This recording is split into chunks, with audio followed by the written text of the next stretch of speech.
Assalamu алейкум, урматтуу Швеге программасынын көрүүчүлөрү. Биз бул чыгарылышта буга чейинки материалдарды өткөн чыгарылышта эскерткенбиз. Кайра кайталап ушу комментарий деле жазып атпайсыздарбы, аягына чыккыла депчи. Ушул жолку чыгарылышта дагы биз буга чейин ушул тагыраагы июнь айларында көрсөткөн баягы менин кызымды бактыруу кылып өлтүрүп коюшту деген темада чагылдырган программанын аягын сиздерге кантип жыйынтыкталгандыгы тууралуу маалыматты берейин деп чечтик. Бул боюнча бизге арыз менен кайрылган Роза Давлатова деген эже ушул менин кызымды Ош шаардык клиникалык ооруканасынын хирургдары капилеттиктен жосом ишинде болгон алешемдиктер улам өлтүрүп коюшту, ошолордун колунан каза тапты деген дооматын койгон. Бул боюнча бизге жеткен маалыматтарга караганда кылмыш иши козголуп, бирок соттук процесстер аягына чыгып, мына соттук процесстердин убакыт саат жеткендигине байланыштуу токтотулуптур. Жогорку сот тарабынан да чечим чыгып калыптыр. Азыркы биз алдыдагы көрсөтүүдө ошол мурдагы маалыматтарды дагы бир сиздерге эске салуу менен азыркы мезгилдеги ушул Роза Давлатова эже Аргастан эмне кылып жаткандыгы тууралуу маалыматты ачык көрсөтүп беребиз. Ага чейин биз менен бирге болуп туруңуздар. Эсиңерден чыгып калды онда. Катарың ыйлап мага мен камап берип, Алиш мен сени камайм деп атат го деп. Аналардын немесиз адвокаты мен камаласын деп атат дегенде. Не дедиңер мага ошондо отуруп алып? Мен сизге дагы деле айтам. Бизди душман көрбөңүз. Мен сизге душман эмесмин. Азырбектен апак болуп атасыңар туруп алып. Каякта өлдү, ким өлтүрдү? Башы силерден болду. Мен билбейм эже. Ал кыз аллергиям бар деп айтылган. Биз билебиз. Ал таблетканы бергенбиз. Аллергия адам болгон эмес. Успешно аборт кылдырып, бизге бир жумадан кийин неме болуп туруп келген кайта аппендицит диагнозу менен биз аппендицит диагноз кылып коюп анан жөнөткөнбүз горбольницага. Горбольницада анан кийин бул история болуп атат. Болду. Бул азыр айтканым таблетированный аборт Турдаджиева деген Гүлнур гинеколог врач таблетированный Айдаров өзү күйөөсү экен, өзүнүн атына коюптур. Бул аялы. Вот, анан скорый келет. Скорый келгенде во время пандемия бардыгы маска чаңып жүргөн го. Кызым спальнисинде жатса, эшигинин астанасына аттабастан туруп, ковид эмеспи деп адэ жалдырап сурай бериптир. Сураган экен, кичине кызым жанында турат. Кандай ковид болуп калат? Ковид болсо там, по-моему, медик кызым өзү медик болсо чара көрөт го, туурабы? Не будет других заражать деген. Балдары турат бир эмес, экөө. Анан ошол жерде фельдшерин киргизет, фельдшери пальпацияга текшерет, карайт, не кылат, обезболивающий укол жасап кетет. Судебный процессте немеден суд медэксперты специально чакырттык. Айтсак, ошо айтып атат. Ни в коем случае обезболивающий в этом случае жасаш керек эмес эле. Ошо скорыйга салып туруп, или хирургка, или гинеколог алып барып көрсөтүш керек эле деген. Буну ушул Айдарованын дарыгерлерине карата айтылып аткан сөз бул, Айдарова Гүлнур гинеколог лечение кылган, и вот этот скорой помощьтагы Мамаджанова Эльнур деген врач келгенде, мен канча жолу арыз жаздым бияка. Привлеките десем жок. Дело бардыгы немеге берилгенде, үчүнчү следователь өткөндө, следовательдер алмаша берди.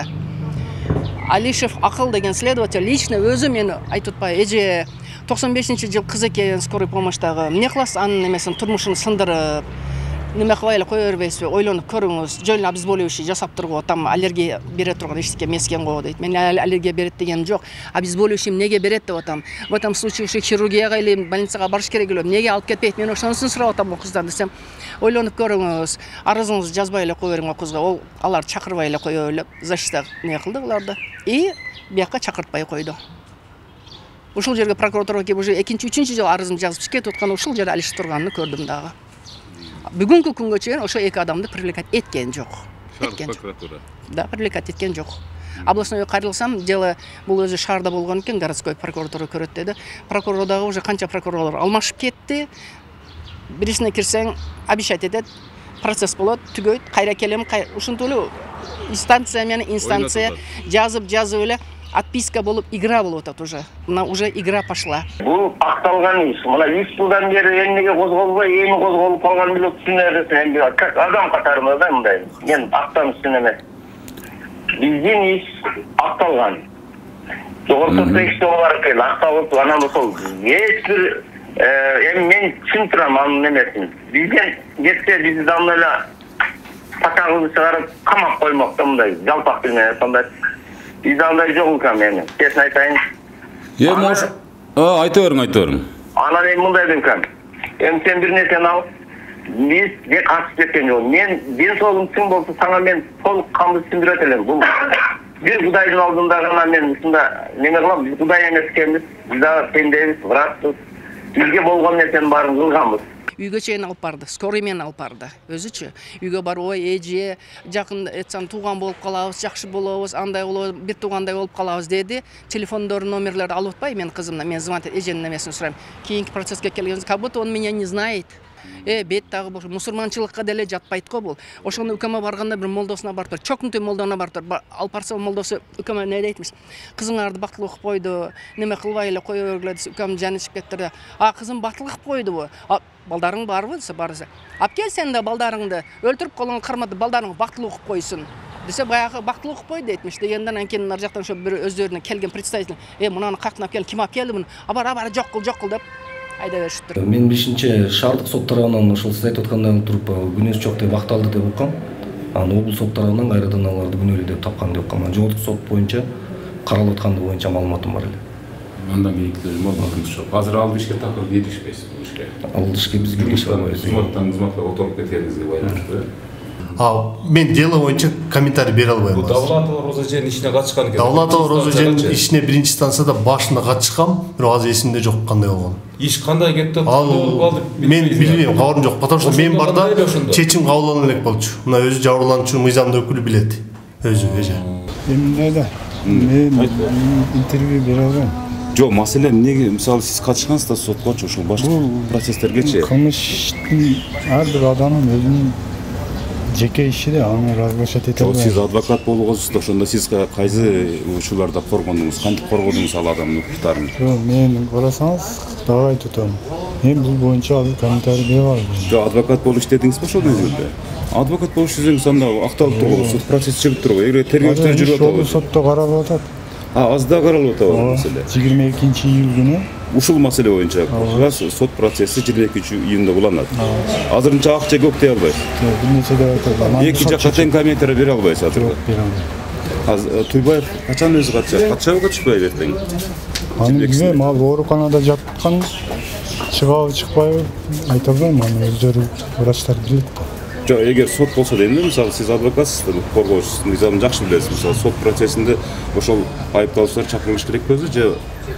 Сөз алардын катышуусу менен. Эгер ооруканада болуп калса, демек 22 жыл кетиши мүмкүн. Катышуусу менен каралат. Эгер катыша албай калса, жыл кетиши мүмкүн сот, Ошондой. Я потерпевший, мен 26 жаштагы стоматолог, врач кызымды ушул Туйбаев деген өзү мугалим, өзү окутуп жүргөн, во время пандемия өлтүрүп карап отурат.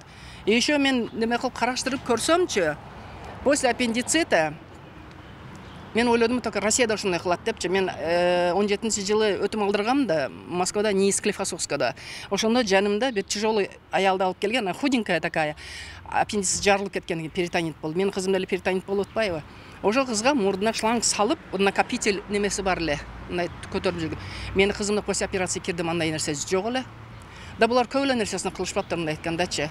Өзүм мен жазгам арызымда, что 1 саат, 1,5 саат, грубо айтайын, 1,5 саат içinde 1 литр 750 миллилитр жидкости куюп салган. Хотя менин сиңдим история болезни аштырып атканда антибиотик аллергиясы бар деген. Булар окуган эмес даже, олорду окуган эмес. Даже караган эмес. Операция жасагандан кийин врач өзү тем более коллега болгондон кийин это на кинода только сураса керек. Как там вот эта больная депчи сурап койгула, мен ошону немесин состояниясын айтып койгула деген. А булар болсо даже интерес кылбайт экен. Вообще неме кылбайт экен. Азыр болсо мына 3-жыл, эртең 10-августта срок өтөт. Ошого чаны өтөт атышат. Азыр Роза конкреттүү кайсы адамдардын аттарын атап бере аласызбы? Кимдерди күнөөлөп атасыз ушул ишке? Иште врачтардан Туйбаев Заир Адиевич деген заведующий отделением хирургии. Кайерде иштейт бул? На микрорайонда жаңы ачылган городской больница бар го. Ошол жерде биринчи хирургический отделениянын заведующийси. Bunun стажы 40 жыл экен. По косой, с правой стороны аппендицитная кылат дейт. Значит, мен айтканда перитонит болуп жарылып кеткени туура. Булар оказывается физраствор менен арчып эле коет экен, болду экен. А ошонун жарылып. Сепсис, септический шок. Это заражение крови дейт. Температурасы 40-тан ашып кетти да кызым ошо үзүлөр күнү. Уже заражение кеткен да. А ошо жарылып кеткен аппендицитти жакшыраак тазалап туруп, неме кылса болот эле го. 1 саатка жетпесин операцияны бүтүрүп койду да. Специалисттерге кайрылып көрдүм.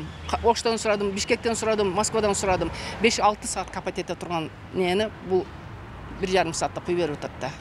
Ошондан кызым аллергиясы башталып кеткен. Ошондан кыч мынакан задыхаться ете баштаган.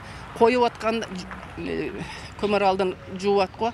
Ошондо киргенде мына мурдунун немесинен, оозунун немесинен кан менен ириң агып каптыр деп. Ушул арчып бөк койдук деп атпай, мурдунан пакта тыгып койдук деп.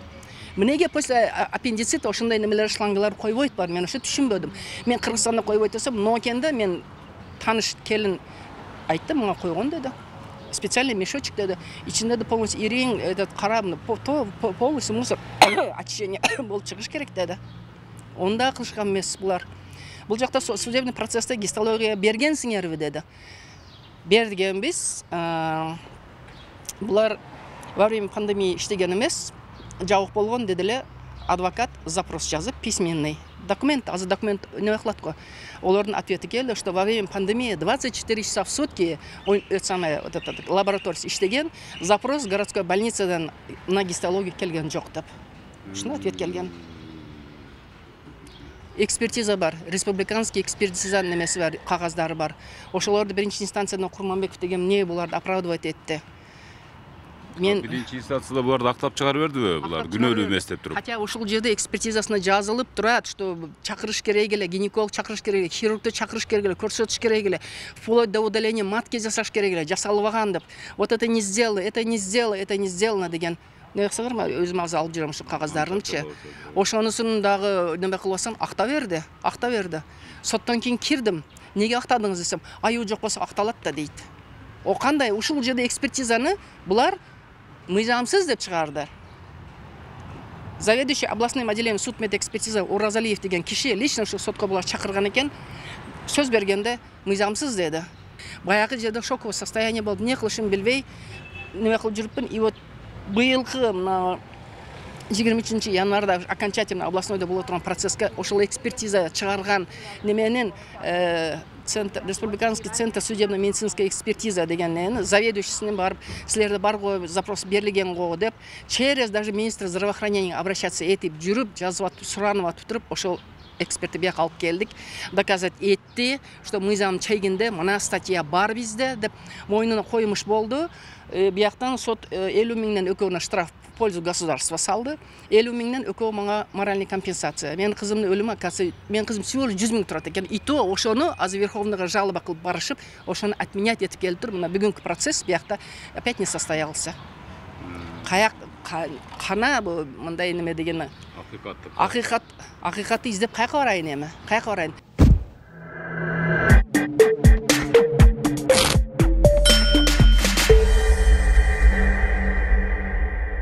Мен бул ишти баштан аяк коргоп жаткан укук коргоочу катары окуянын чоо жайын мыкты билем. Соттук инстанциялардын мурдагы айлампасында шаардык, облустук жана жогорку сот тарабынан чечимдер арыздануучу тарапка эмес, айыпталып жаткан жактын пайдасына чечилип калды. Бирок жаңы жагдайлар боюнча апелляциялык тартип менен арызданып жатып, азыркы учурда соттук процесстер кайрадан болуп жатат. Жакынкы эле күндөрдөгү соттук отурумдардын улам жылдырылгандыгына акылыбыз жетсе да, чыдамыбыз калбай баратат. Ушул тапта айыпталуучулардын бири ошол Туйбаев деген дарыгердин ден соолугуна байланыштуу келе албай калганынан улам дагы бир нече күнгө жылдырылды. Жада калса 22 июндагы сот отурумундагы тизме бизди абдан таң калтырды. Анткени тизмеде дал ушул арыздануучу тарап Роза Давлатова менен мен адвокат катары аты жытым да жок экен. Билбейм, мындайда кантип соттук отурум болсун. Саден Нургожо, сизден өтүнүп суранамын. Мен сотторго бардым, следовательдерге, прокуратурага бардым, областной сотторго бардым. Булардан результат чыкпай атат. Мен сизге кайрылып атам. Мен мына ЛТР программасына кайрылдым.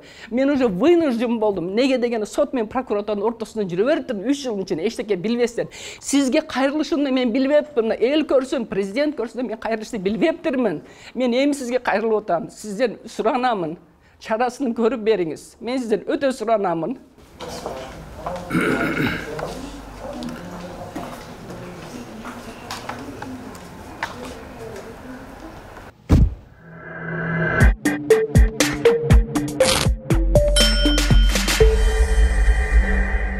Ушул Ушундай урматтуу көрүүчү, демек жогорудагы тараптар ортосундагы соттошуу процесстери дээрлик ушул күндөрү толук аяктап, чечим экинчи тараптын утушу менен жыйынтыкталган. Соттошуу аракетинде жеңилүү ызасын тарткан Роза Давлатова болсо, ушул тапта жаңы жагдайлар менен кайрадан Зайыр Туйбаевдин үстүнөн Ош шаардык прокуратурасына, Ош шаардык ички иштер башкармалыгынын тергөө бөлүмүнө арыз менен кайрылган. Бул багыттагы кенен чонун маалыматты бизге Роза Давлатованын адвокаты Татьяна Томина ачык айтып берди. Иштин чоо жайы абдан өкүнүчтүү болуп жыйынтыкталды. Азыр кылмыш иши боюнча сот процесси толук аяктады. Ош облустук сотунун чечимин жогорку сот четке кагып, жыйынтык биз күткөндөй болбой калды. Ош облустук сотунун чечиминде ошол биз сотко берген Туйбаев, Кайыповдорго мамлекеттин эсебине 50 миңден акчалай жазана, ал эми Роза Давлатовага жоктон көрү жогору деп 100 миң моралдык чыгымы өндүрүлүп берилсин деп чечилген болчу. Бирок биз коюлган жазага абдан нааразы болдук. Анткени кылмыш жаза кодекси боюнча денесине оор залал келтирүү фактысы боюнча коюлган кинелерге тагылчу минималдык сумманы көрсөтүп туруп, шектүүлөргө эң эле жеңил жазаны карап коюшканы күлкүлүү. А бул жерде адам өлүмү болуп жатпайбы? Ошон үчүн биз жогорку соттун чечимине нааразычылыкты билдирип, кассациялык тартип менен кайрадан даттандык. Бул багытта прокуратура кызматкерлери дагы иш алып барышты. Эң таң калышуусу экинчи тараптагы Ош облустук сотунун чечимине карата кассациялык тартип менен жогорку сотко кайрылышыптыр. Күлкүн келет. Анда мындай деп жазылыптыр. Ошол маалдагы тагыраагы сентябрь айындагы Ош облустук сотундагы процессте экинчи тарап котормочунун жоктугунан процесстеги маселенин чоо жайына толук түшүнбөй калышкан эмес. Албетте бир эле ушул маселе боюнча тагдырлар чечилип калган эмес. Кассациялык дооматтагы толуктоолор боюнча облустук соттун чечимине даттанышкан тараптар жогорку сот тарабынан колдоо тапканы дагы бизди абдан таң калтырды. Бирок ошого карабай азыркы маалда бардык процесстер токтогон. Себеби кылмыш ишинин мөөнөтү өтүп кеткендигине байланыштуу. Анан айлабыз кетип, биз багытты граждандык административдик тартипке өзгөрттүк. Эгерде тергөө иши адилеттүү иликтенсе, мындай учурда экинчи тараптын кылмыш жоопкерчилиги дагы каралат. Бул биздин акыркы амалыбыз. Урматтуу көрүүчү, бул көрсөтүүдө Роза Давлатованын дарыгер Зайыр Туйбаевга карата нааразычылык катынын айланасында окуя жүрүп жаткандан соң биз Ош шаардык прокуратурасына да баш бактык. Буга чейин да кайрылып, бирок мекеменин босогосунан чала була маек алган элек. Мунусунда маек эмес, дал ушул Роза Давлатованын кийинки аракети боюнча жаңы жагдай менен иште карап жаткан прокуратура өкүлү Карим Олжобаевдин өңүтүсүн да көрө албадык. Башында макул болгону менен кайра түшүнүксүз себептерди айтып, кыскасы маек берүүдөн баш тартты. Мадалияттуу мамиле менен азыр чыгып жолугам деген прокурор кызматкерин 1 саат күткөн кайран убакытка кыжаалат болуп кайттык. Кандай гана жаран болбосун чыгып жооп бергенге, болбосом жолукканга милдеттүү ушул прокуратура кызматкерлерин ушу башкы прокурор айта берип чарчады болуш керек. Эгер бул иш боюнча териштирүү ырасында эле жүрүп жаткан болсо, эмнеге башын бекитишип, аршылтоону айтышып, качкалакташат? Же бул иште бир мандем барбы деген ойдо калдык.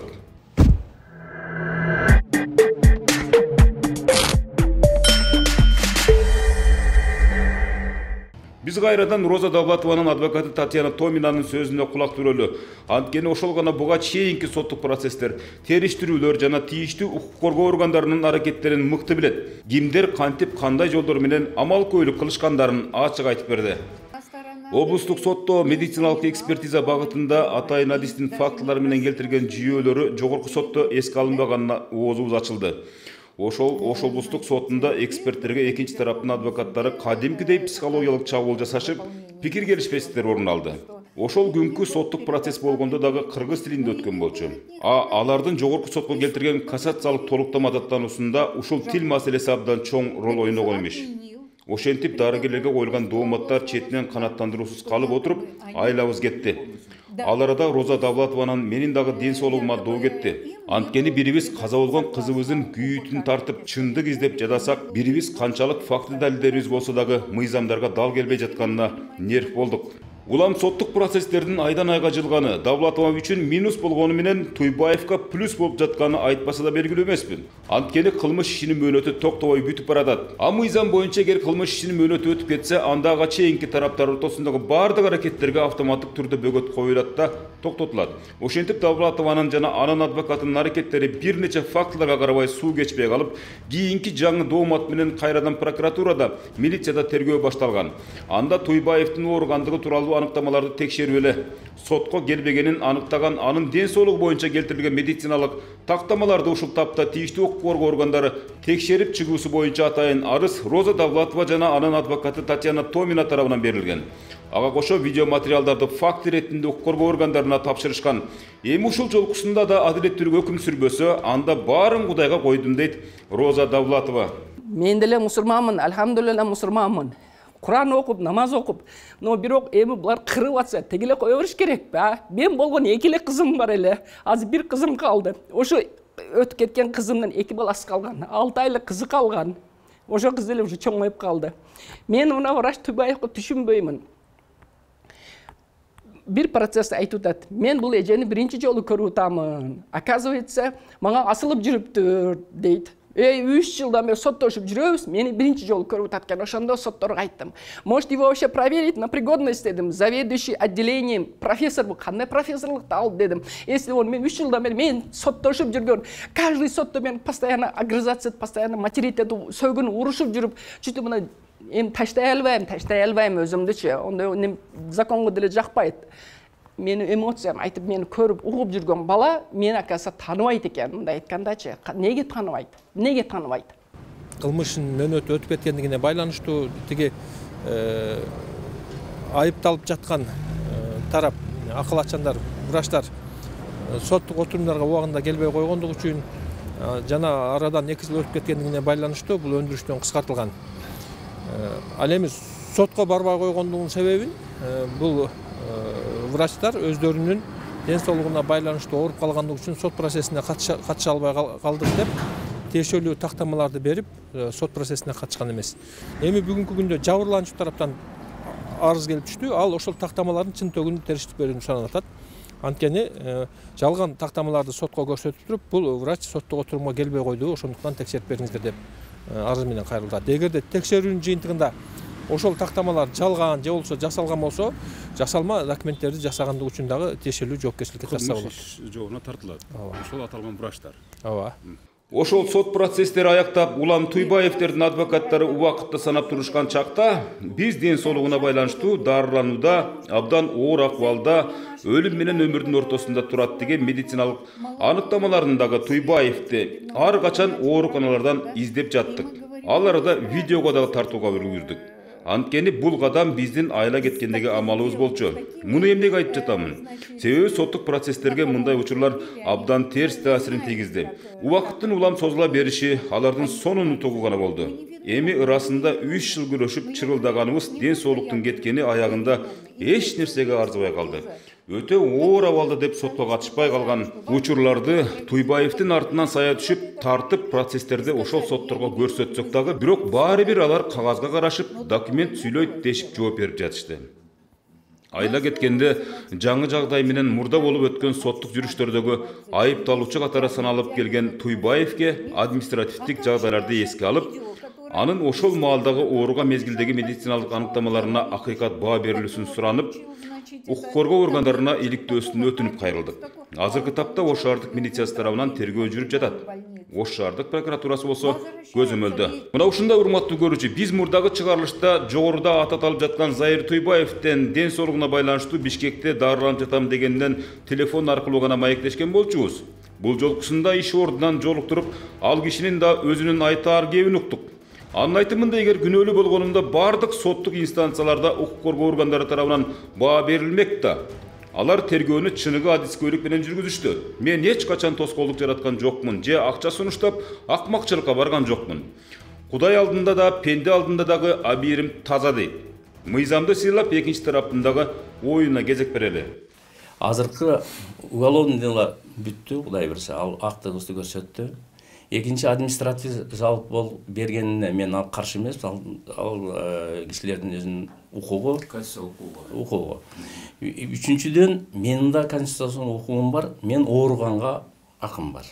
Анын бардыгын тастыктап документ менен, история болезни менен көрсөттүк. Жаткан күнүмөн, жаткан саатыма чейин история болезни барын текшерип чыгышты. Больничныйлерин так көрсөтүп бердим. Бардык мекемелерде тастыкталды. Бул бир жерде да тастыкталган жок.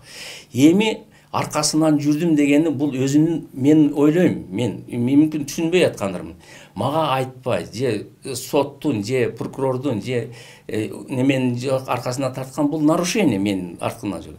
Мейли, ага да мен уурулук кылган жокмун, мен же бир нерсе сатып аткан жокмун. Мен келип жаттым.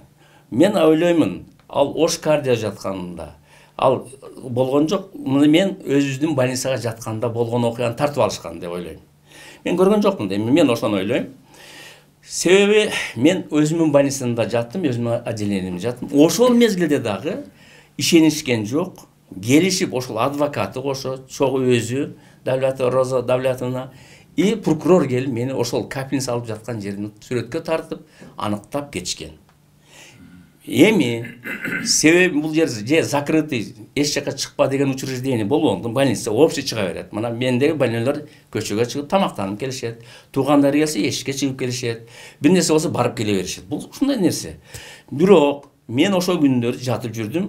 Эми мен сизге ошол мен ачык эле айтайын, тарткандай. 3 күн мен ошол тартып машинамды тартып алып бир көрсүн. Аякка баргандым, больнолорго мен чыкканда сураса, менден жардам сурабаса, мен мынандай кыл, тигиндей кыл деп айтып койгонум. Мен больничныйда турам. Мен мына ушул форма менен жүрдүм да. Мен ушул жерде жатсам башка форма кийбейт экенмин. Мына жерде жаттым ушундай. Бардыгы менин сотрудниктерим тастыктайт аны. Тиги больницага барганым, жатканымда мен бардыгын объявление кылбайт экен. Мен ооруп атам деп. Бир-эки гана неме биле сотрудник барып турушту, көрүп турушту. Мен ошентип гана ойлойм. Мен бул жерде эми азыркы убакытта көрсөтөр, административдик деген эмнен чара колдонот, мен аны айта албайм. Ошол закон ченемдүүлүк немесинде мага немесин берер деп ойлойм. Бул жерде мен өзүмдүн кылган мурунку ишимде дагы мен күнөөм жок деп азыр деле айтам. Ушул башка эчтеке. Ортодогу сүйлөшүүлөр, акыркы сүйлөшүүлөр эмнеге барып такалды? Ортодогу сүйлөшүүлөр эми мен жарашуу аракеттерин сунушталып туруп көргөн органдар тарабынан атайын. Азыр бул кадамга кандай эмне деген бир сот бар экен го, жараштыруу деген бир марселяция деген моделяция деген ушундай бар экен. Азыр ошолдо. Эми келишип калсак мен эч немеси жок. Өзүм ошол немелерин неме болсо мен каршы эмесмин. Эми биз адамбыз да. Биз кудайбыз боло албайбыз. Мен дагы бир мына ушул чөйрөдө көрүп калганда айтарым. Мен акылым жеткенинче, өзүмдүн знаниям барынча, ушул жерде опытым барынча ошол немеге жардам берүүгө келгенмин, жардам бергенмин. Одон ашыгын бере албай калсам Аллах өзү кечирсин. Мен өзүмдүн знаниям бир жерден неме кетирген жокмун. Бардыгын так көрсөтүп бергенмин деп ойлоймун. Мен өтө кыйынмын деп айта албайм. Ошол мездин шартыбызга жараша биздин объем немеге жардам бергенмин. Ошол себептен мен ал жерден айыптуу эмесмин деп айтам. Азыркы берген немесин эми ошол немеден кийин билинет го деп айтам. Жогорку сот тарабынан акталдыңыз. Акталдык. Урматтуу көрүүчү, ошентип Ош облустук сотунун жогоруда аттары аталган Заир Туйбаев жана Абдумажит Кайыповторго карата кылмыш жаза кодексинин 58-беренеси боюнча куугунтуктоонун эскирүү мөөнөттөрү өткөндүгүнө байланыштуу кылмыш жаза жоопкерчиликтеринен бошотулсун, кылмыш иши сот өндүрүшүнөн кыскартылсын.